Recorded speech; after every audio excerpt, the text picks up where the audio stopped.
Hello student, स्वागत है आपका मेरे YouTube channel Edutalk by M K. Sir में। आज हम आपको पढ़ाएंगे दर्पण और दर्पण के प्रकार। जैसा कि अंग्रेजी में दर्पण को हम लोग मिरर कहते हैं। कॉमन सी भाषा में दर्पण की परिभाषा अगर हम दें तो आप सब लोग जानते हैं कि दर्पण एक प्रकार का निकाय होता है जिसमें हम आकृति या प्रतिबिंब को देखते हैं। परिभाषा देना इसका और तो दर्पण यदि किसी चिकने पारदर्शी माध्यम तल के एक पृष्ठ पर कलई कर दें तो दूसरा पृष्ठ परावर्तक बन जाता है, तो इस निकाय को दर्पण कहते हैं। देखिए, मुख्य रूप से दर्पण आपके दो प्रकार के होते हैं जिसको हम आगे भी बताएंगे। सबसे पहले हम आपको दर्पण समझा दें। परिभाषा के अनुसार अगर हम कोई चिकना पारदर्शी माध्यम लें जैसे कि कांच और इसका एक तल कलई कर दें, हमने क्या किया यहाँ पे कलई। ध्यान दीजिएगा, हमने यहाँ पे समतल पारदर्शी माध्यम लिया है, तो दूसरा इसका पृष्ठ हमने एक भाग इसका कलई किया है तो दूसरा पृष्ठ इसका परावर्तक पृष्ठ बन जाता है, परावर्तक पृष्ठ बन जाता है। ठीक, यानी अब यह कौन सा दर्पण बन गया? समतल दर्पण, जिसको हम आगे फिर आपको बताएंगे। दूसरा, अगर किसी खोखले गोले को, यह गोला कैसा है? खोखला। खोखले गोले को अगर हम लोग, और ये खोखला गोला किसका बनाना चाहिए? कांच का।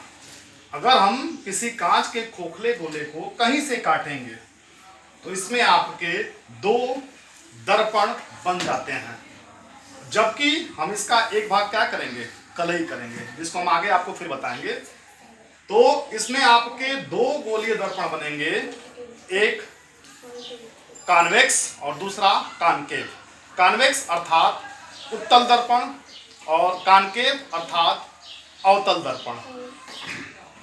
अब आइए, हम तो दर्पण समझ गए, अब हम आपको बताएंगे दर्पण के प्रकार, काइंड्स ऑफ मिरर। दर्पण मुख्य रूप से दो प्रकार का होता है, एक समतल दर्पण, दूसरा गोलीय दर्पण, जैसा कि मैं आपको ऊपर भी बता चुका हूं। समतल दर्पण की परिभाषा मैंने अभी बताया कि ऐसे दर्पण जिनके परावर्तक पृष्ठ समतल हो। आपने देखा था यह परावर्तक पृष्ठ कैसा था? समतल था। इसे हम क्या कहते हैं? समतल दर्पण। देखिए, समतल दर्पण का गुण होता है, आपने घर में समतल दर्पण सभी के होते हैं।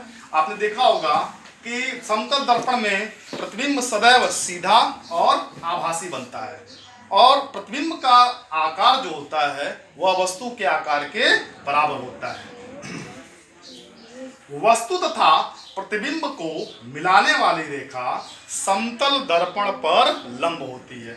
अगर हम सामने दर्पण है और हम मान लीजिए वस्तु हैं, ठीक, दर्पण के अंदर प्रतिबिंब बनता है, तो प्रतिबिंब भी हमारे सामने ऐसे पैरेलल बनेगा, तो हम चाहें तो बीच से एक रेखा खींचेंगे तो उसे क्या बोलेंगे? लंब।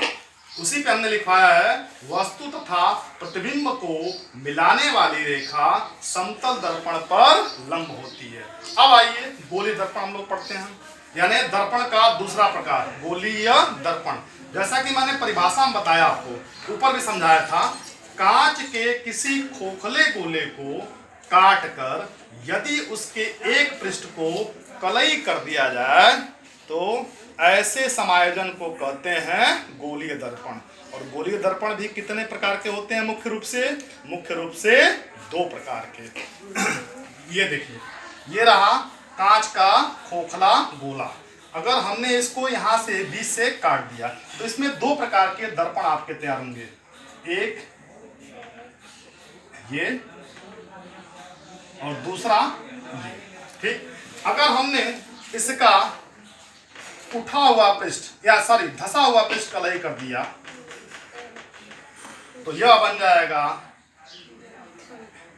उत्तल दर्पण,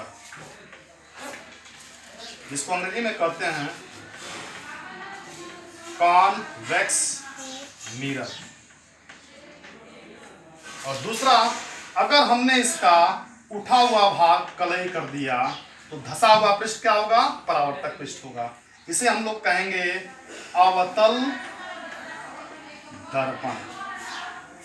अंग्रेजी में इसको कहते हैं कॉनकेव मिरर। मिरर आप जानते ही हैं। इस प्रकार दोस्तों आपको दर्पण और दर्पण के दोनों प्रकार, समतल दर्पण और गोलीय दर्पण, आपको मैं समझता हूं पूरी तरह से आपको समझ में आ गया होगा। आप चाहें तो इसका स्क्रीनशॉट ले लें।